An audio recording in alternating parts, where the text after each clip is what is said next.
The Life of the Buddha, Episode 2, The Bodhisattva's Birth. Welcome back to our video series on the life of the Buddha. In the previous episode, we heard the introduction and the story about the origins of the heroic Sakya lineage, starting with a king who was an ancestor of Buddha Shakyamuni Gautama in northwestern India. Over many generations, this dynasty lived in peace and happiness. During the reign of King Okaka III, a crisis occurred when he made Queen Jantu his chief consort and promised to make her son his heir. However, to respect the promise to the new queen while avoiding conflict, the children of the previous chief queen decided to leave and establish their own kingdom. They went to the Himabama forest at the foot of the Himalayas and, with the guidance of the sage Kapila, built a new nation called Kapilavatthu. This realm grew strong and became the birthplace of the heroic Sakya lineage. The Life of the Buddha, Episode 2, The Bodhisattva's Birth. At the foot of the Himalayas lay the small but beautiful and majestic kingdom of Kapilavatthu, the ancestral home of the heroic Sakya race who had come to establish their nation. The current king was Suddhodana, and the queen was Mahamaya. Mahamaya was the younger sister of King Supabuddha from the neighboring Kolya kingdom separated by the Rohini River. King Supabuddha was married to Amitabhamita, who was the youngest sister of King Suddhodana. Thus, the relationship between these two kingdoms was as close as lips and teeth, extremely intimate. Mahamaya married King Suddhodana when she was just 16 years old. She possessed 5 types of beauty and 64 auspicious marks of a woman, accumulated through long-standing merit. Her nature was gentle, graceful, dignified, virtuous, and full of compassion. Her younger sister, Pajapati Gautami, also shared this noble union, becoming a queen consort to King Suddhodana. However, despite their advancing age, neither of the two women had borne children, and the king's eyes had grown weary waiting for an heir. In those days, according to custom, every morning Queen Mahamaya would wake up early, bathe, and if it was the beginning or middle of the month, she would observe the 8 precepts: not killing, not stealing, not engaging in sexual misconduct, not lying, not consuming intoxicants, not eating after noon, not dancing, singing, or adorning oneself, and not using high or luxurious beds. When the drum from the palace signaled the end of the 3rd watch of the night, the queen would be ready to set out with her attendants in a palanquin to the outskirts of the city and distant villages to engage in charitable work. This was the queen's joy, and King Suddhodana himself encouraged it. The king secretly hoped that perhaps through these acts, the high deities above would take pity and bless them with a son. Queen Mahamaya gave generously, sometimes fruits and vegetables, sometimes clothing, sometimes bedding, sometimes medicine, sometimes rice and other grains or money. With a compassionate heart, the queen donated up to 400,000 gold coins each day, each 100,000 being 1 koti. Those drops of loving kindness, though unable to saturate the desert of life, still brought coolness to the humble grasses and small plants of lowly status. One day, after giving away the last coin, as if touched by some divine connection, the queen felt an unusual joy and contentment in her soul, a blissful happiness that filled her throughout the day. That night, she fell into a peaceful sleep and gradually drifted into a glorious, cool dream. The 4 great heavenly kings, noble and radiant, descended from the void, carrying her royal bed into the high, snow-capped mountains. With solemn and respectful gestures, the 4 great heavenly kings placed her on a stone platform 60 yojanas high, each yojana equivalent to about 16 kilometers, under a sala tree 100 yojanas tall, near the crystal-clear Anotatta lake, and then invited her to bathe. Beautiful celestial maidens came to welcome her, guiding her steps onto a bed of fragrant white lotus flowers. After that, they adorned her with celestial pearls, precious gems, and flowers, then invited her to rest in a silver palace. To the north, there was a dazzling golden mountain, from which a large white elephant slowly emerged. Its 6 tusks, like 6 arms, carefully cradled a fresh white lotus still glistening with morning dew. The white elephant circled to the east, then moved south, trumpeting loudly.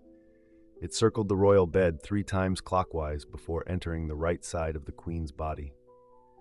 The great Bodhisattva, the celestial prince Sedaketu from the Tusita heaven, had thus descended into the womb of the Buddha's mother, Mahamaya. The next morning, with the air still fragrant, the queen felt extraordinarily refreshed and pure in spirit. When King Suddhodana heard her recount the dream, he immediately summoned the court and called for 64 Brahmins well versed in omens to interpret the dream.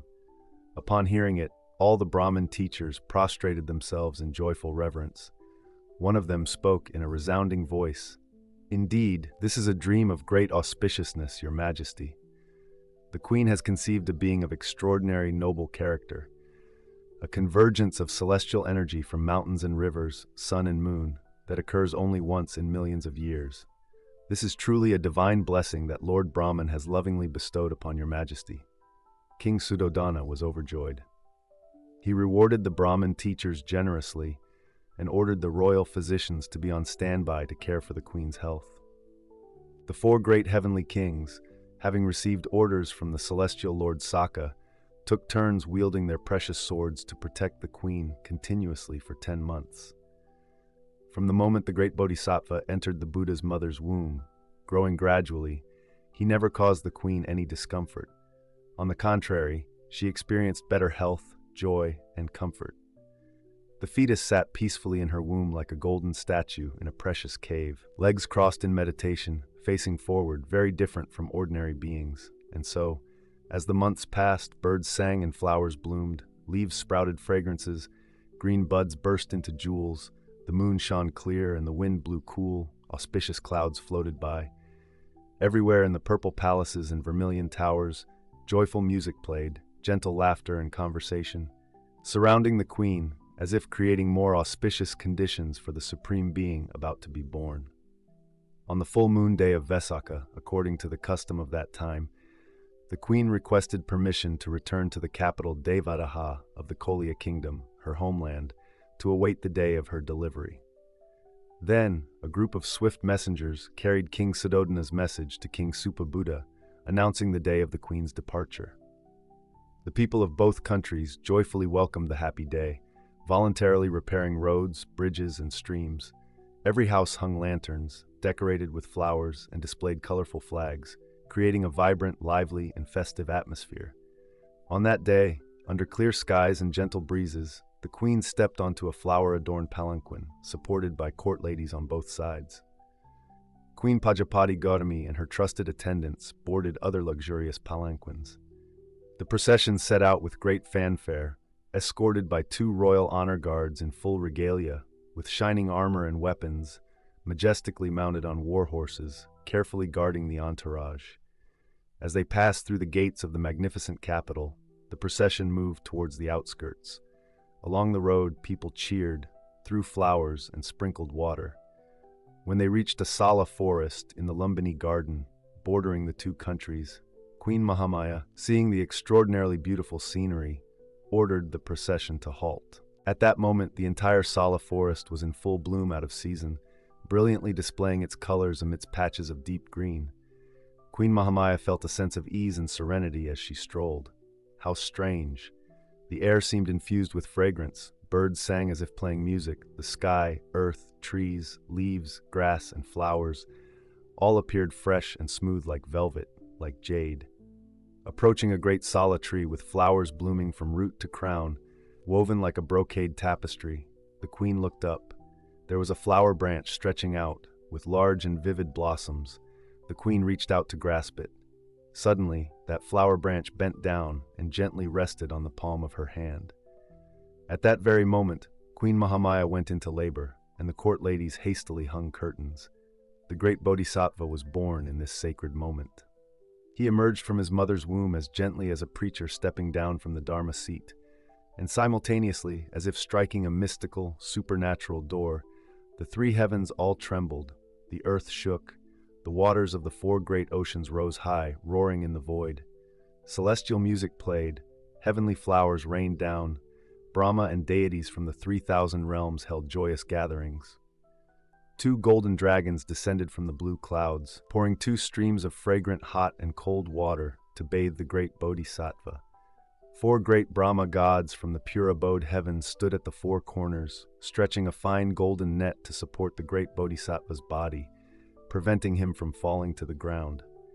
They whispered into Queen Mahamaya's ear, Rejoice and congratulations, Your Majesty. This infant will be unparalleled in the world, with wisdom and virtue unmatched in all 3 realms and 6 paths. He is truly a supreme being. As soon as these words were spoken, the 4 great heavenly kings covered him with a precious canopy and offered a soft velvet cloth to receive him, then handed him over to the court ladies to be cradled on a dukkala silk cloth. Suddenly, the great Bodhisattva stood up and walked 7 steps towards the east. 7 lotus flowers sprang from the ground to support his footsteps, with 2 deities carrying the 5 royal insignia of a universal monarch attending on both sides. The great Bodhisattva, with one hand pointing upward and one hand pointing downward, uttered this verse: Agohamasmi lokasmin sethoto anutaro ayamantamame jati nati dani punabhavoti, which means, I am the noblest and greatest of all sentient beings in the 3 realms. This is my final birth. I will no longer be reborn in the cycle of rebirth. The scriptures recount that at the moment of the great Bodhisattva's birth, due to the perfections accumulated over countless eons, 7 beings were born simultaneously to support his path to supreme enlightenment.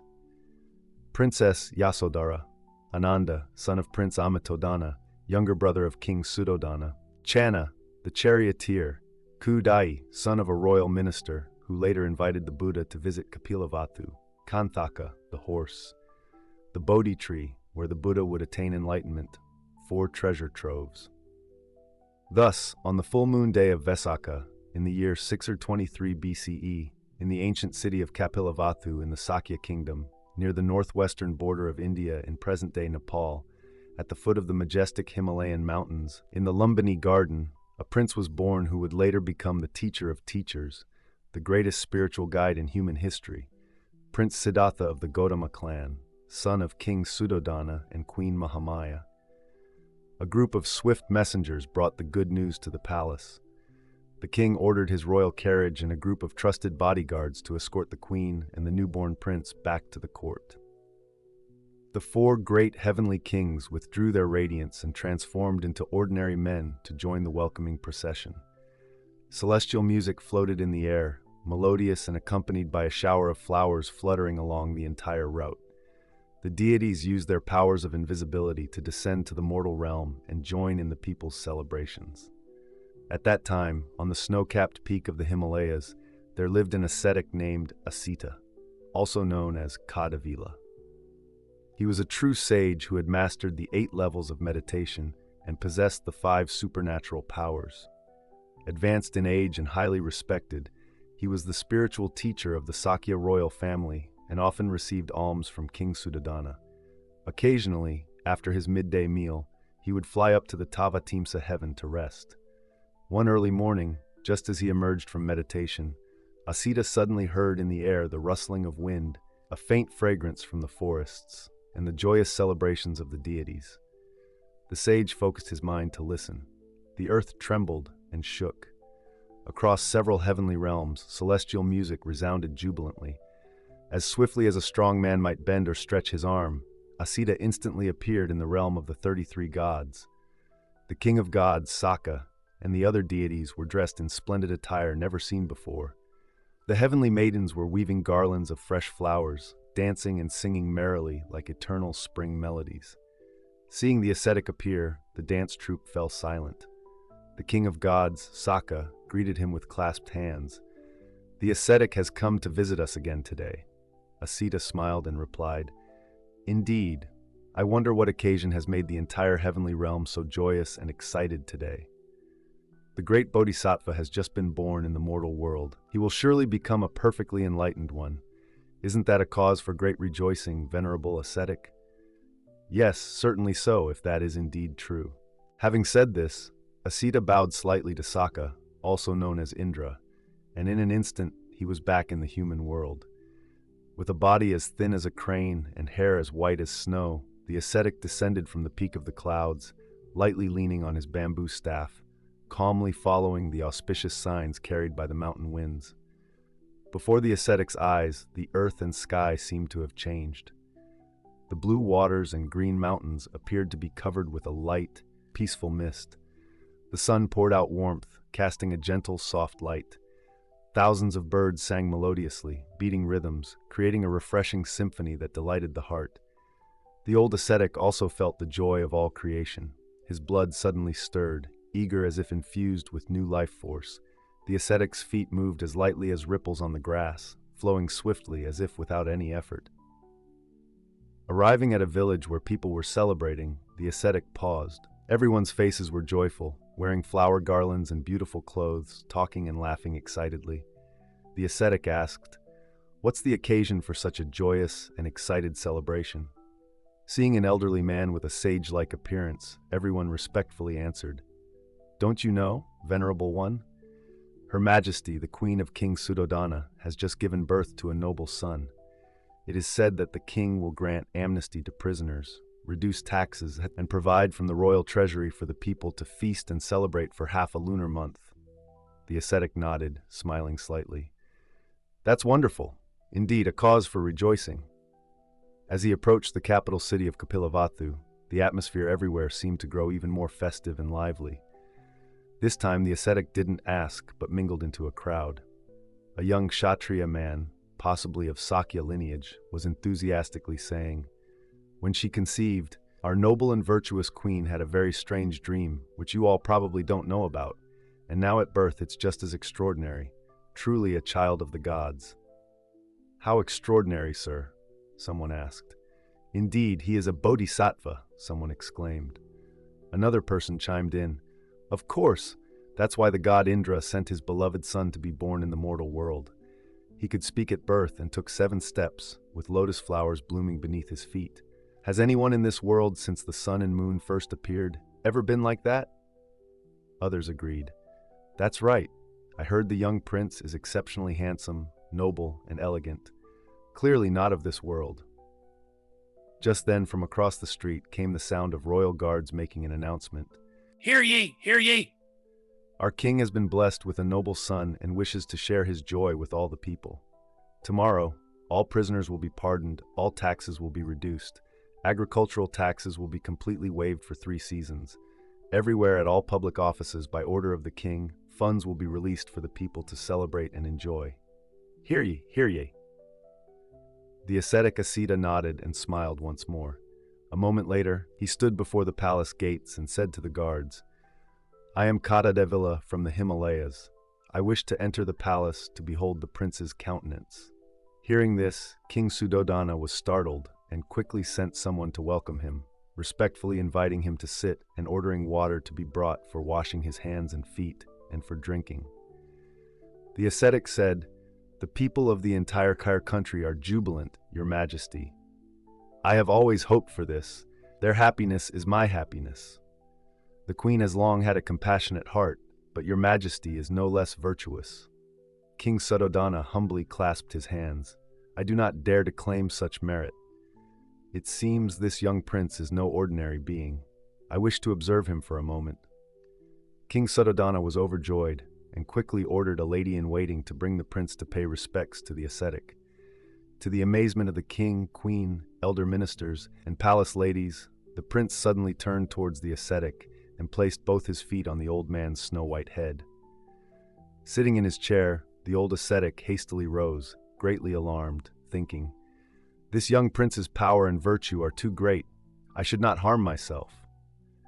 Then he quickly prostrated himself on the ground, most reverently bowing his head to support the feet of the great bodhisattva. Seeing this highly cultivated, virtuous ascetic do so, King Suddhodana also became fearful and knelt down in worship. This was the first time that King Suddhodana bowed to the bodhisattva. The ascetic Asita was well versed in omens and physiognomy and possessed the 8 attainments and 5 supernatural powers. Regarding the knowledge of past lives, he could see 40 eons into the past and 20 eons into the future. So after carefully observing the bodhisattva for a while, the ascetic declared, "This infant will surely attain perfect enlightenment in 35 years. Thinking this, the ascetic smiled, joy spreading across his aged face like a rosy dawn. He felt happy for both celestial beings and humans. The birth of a great enlightened one brings together all the essence and spiritual energy of heaven and earth, accumulating immeasurable eons of merit and blessings. This world will, through the wisdom of the great enlightened one, escape the darkness of the cycle of birth and death. As for himself, the ascetic knew clearly that after his body perished here, he would be instantly reborn in the formless realm of the Brahma heavens. Ascetic Asita had attained the neither perception nor non-perception meditation, the highest level of the formless realm, with a lifespan of 84,000 great eons. There, even if 1,000 Buddhas were to appear in the world, they could not save him. If so, how sorrowful, unfortunate, and unlucky for him. He would have no chance to hear the true Dharma from the golden mouth of this supreme enlightened one. Thinking of this, feeling immense pity for himself, the ascetic could not control his emotions and burst into tears. Seeing this, King Suddhodana worriedly asked, "Venerable ascetic, how have you read the prince's features that your expression has changed so suddenly? First you smiled with joy, then you wept with sorrow. Is there some inauspicious sign in the prince's appearance?" The ascetic Asita looked up and spoke calmly. "Not at all, your majesty. All the noble qualities described in the ancient texts on physiognomy are fully present in this extraordinary prince. The reason for my mixed emotions of joy and sorrow, smiling and then crying, is this. Your majesty and everyone, please look. The countenance and spirit of the young prince are both radiant and gentle, like the sun and moon in harmony. His eyes are both stern and compassionate, vast as the great ocean, cool and clear as an autumn lake. In short, his entire body perfectly embodies the 32 marks of a great being and the 80 minor characteristics of a supreme person. It would take dozens of world cycles of creation and destruction to form such a rare and precious being as this. The 32 marks of a great man are 1. Level and full soles. 2. Wheels with 1,000-spoked discs on soles. 3. Projecting heels. 4. Long fingers and toes. 5. Soft and tender hands and feet. 6. Net-like hands and feet. 7. High-raised ankles. 8. Antelope-like legs. 9. Standing, he can touch his knees without bending. Male organs enclosed in a sheath. 11. Golden-hued skin. 12. Skin so smooth that no dust can adhere to it. 13. One hair per pore. 14. Body hair blue-black in color, curling in rings to the right. 15. Divinely straight limbs. 16. 7 convex surfaces. 17. Front part of body like a lion. 18. No hollow between the shoulders. 19. Proportions of a banyan tree. 20. Bust equally rounded. 21. Perfect sense of taste. 22. Jaws like a lion's. 23. 40 teeth. 4. Even teeth. 25. No spaces between teeth. 26. Canine teeth very lustrous. 27. Very long tongue. 28. Voice like Brahma's. 29. Eyes deep blue. 30. Eyelashes like a cow's. 31. White urna hair between eyebrows. 32. Head like a royal turban. The ascetic Asita continued, the young prince's features far surpass those of kings and even universal monarchs. He is like the Udambara flower that blooms once in millions of years, and the whole universe is perfumed by his presence. Your Majesty, in the future, this prince will attain Buddhahood, becoming a perfect arahant. All beings will find liberation from suffering and attain true happiness through his teachings, reaching the realm of ultimate freedom. Your Majesty, my joy is for all beings.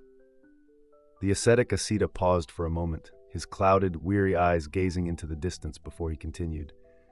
But I weep for myself, filled with sorrow and pity for my own fate. I regret that I will not live another half-century to hear the truth from the golden mouth of the Dharma King. For when he attains enlightenment, 35 years from now, and sets the wheel of Dharma in motion, I will have already left this world and been reborn in the formless realm of the 8th jhana. How tragic that I must dwell there for so long, and if I were to return to the earthly realm, the great enlightened one would have already entered the eternal peace of nirvana. His true teachings would have turned to ashes with the passing of several world cycles. Everyone present seemed to sink into contemplation, sharing in the elderly ascetic's profound sorrow. After a long while, the ascetic turned to Queen Mahamayadevi. Your Majesty, the devas and humans are deeply grateful and indebted to you for bearing such a great being, a superhuman incarnate. You will become a Buddha mother, fulfilling your great vow from many lifetimes past. Your merit and blessings are so vast, containing such immense power, that I fear the heavy physical body of this world can no longer sustain it. 7 days from now, you will leave this mortal form and be reborn as a diva in the Tusita heaven. More than 40 years later, when the conditions are ripe, the perfectly enlightened one, your great son, will ascend to the Tavatimsa heaven to teach the Dharma, repaying the debt of your loving care, and there you will attain sainthood, never to return to this world of suffering again. As predicted by the sage Asita, 7 days later, Queen Mahamayadevi passed away peacefully with a smile, instantly reborn in the Tusita heaven. Princess Mahapajapati Gautami, the queen's younger sister, married King Suddhodana and took care of the prince with deep affection and tenderness. A few years later, she was crowned queen by King Suddhodana and gave birth to a son, Prince Nanda, and a daughter, Princess Sundari Nanda. However, she entrusted her own children to wet nurses, wanting to devote all her time and energy to caring for the motherless prince. She loved him even more than her own flesh and blood. When the prince was 5 days old, King Suddhodana ordered the Abhisheka ceremony, which involved pouring water on the prince's head and naming him, while also proclaiming him as the crown prince. To announce this grand ceremony to everyone in the royal family, the maternal relatives, and the entire kingdom, King Suddhodana sent invitations to King Supabuddha, Queen Amitabhamida, the princes, elder statesmen of the Kolya kingdom, the royal relatives and their consorts of the Sakya clan, ministers, elders, merchants, millionaires, representing the entire population.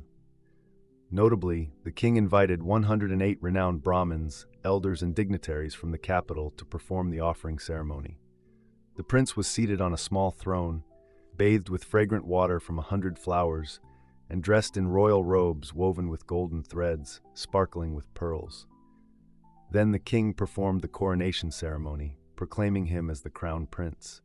A golden bowl was presented by a kneeling court lady, and King Suddhodana took it, poured water over the prince's head, wiped it clean with a cloth, and placed a 5-dragon crown adorned with diamonds and precious gems on his head.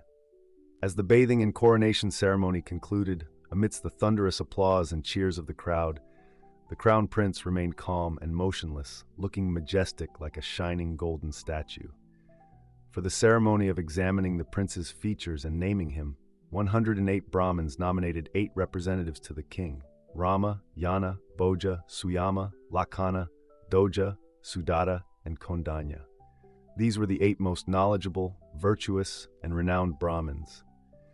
People were surprised to see that among the elderly, dignified Brahmins with their white hair and beards, there was a very young Brahmin named Kondinya, with clear skin, noble bearing, and a righteous demeanor. He would later follow the teachings of the world-honored one and become the first to attain enlightenment under the Blessed One's guidance. The 7 elder Brahmins were allowed to approach and examine the prince one by one. They knelt beside the crown prince, carefully observing for a long time, checking his feet, his royal robes, his back, his stomach. Then they stood up, stepped back, and looked at him from the right, left, and behind. Everyone appeared reverent, solemn, and respectful. When it was the youngest Brahmin's turn, he approached, focused intently on a few points, then quietly stepped down, his expression both solemn and joyful. King Suddhodana and everyone else silently observed the expressions of each Brahmin. Seeing that no one said anything, the king asked, "Respected Brahmins, what are the features of the prince like? Does he possess the wisdom and talent to protect the beautiful and prosperous kingdom of our ancestors?" Suddenly, all 7 elderly Brahmins raised 2 fingers. The king asked in surprise, "What does that mean?" The eldest and most dignified Brahmin replied, "Your Majesty, we all raised 2 fingers, which shows that we share the same view on physiognomy and have the same prediction about the prince's future destiny. Your Majesty, the prince will have only 2 paths in the future. If he remains at home, he will become the greatest emperor in the world, an unprecedented universal monarch. But if he renounces the world, he will attain supreme perfect enlightenment, saving all beings drowning in suffering in the 3 realms and 6 paths." When it was the turn of the youngest Brahmin, he raised only 1 finger and said, "Your Majesty, in my humble opinion, there are not 2 paths, but only one. With the prince's 32 major marks and 80 minor signs of a great being, one thing is certain. He does not wish to rule the world, but will live a life of renunciation and achieve Buddhahood. The young Brahmin's confident declaration, resonating like the sound of a bronze bell, left the entire court in stunned silence. A vague unease stirred in King Siddhārtha's mind. He turned to the young Brahmin. "Venerable sir, what signs or reasons will cause my son to abandon the throne and palace to leave?" The young Brahmin, named Kondanya, respectfully replied, "When the 4 divine messengers appear in succession." "What are these 4 messengers?" "Old age is the first messenger, sickness is the second, death is the third, and a renunciant is the 4th, your majesty." King Siddhārtha pondered for a moment and then asked, "Can't one encounter these 4 messengers anywhere? Why wait for a particular time, venerable sir?" Brahmin Kondanya replied, "There are ordinary instances of old age, sickness, death, and renunciance that make no impression and evoke no emotion. But there are also instances that cause profound emotional impact, your majesty." King Suddhodana suddenly understood. In the future, he should not allow the prince to come into contact with severely decrepit elderly people. Those suffering from agonizing diseases, leprosy, or festering wounds should be sent to live in some distant outskirts. And death? Which deaths create an impression and which seem ordinary?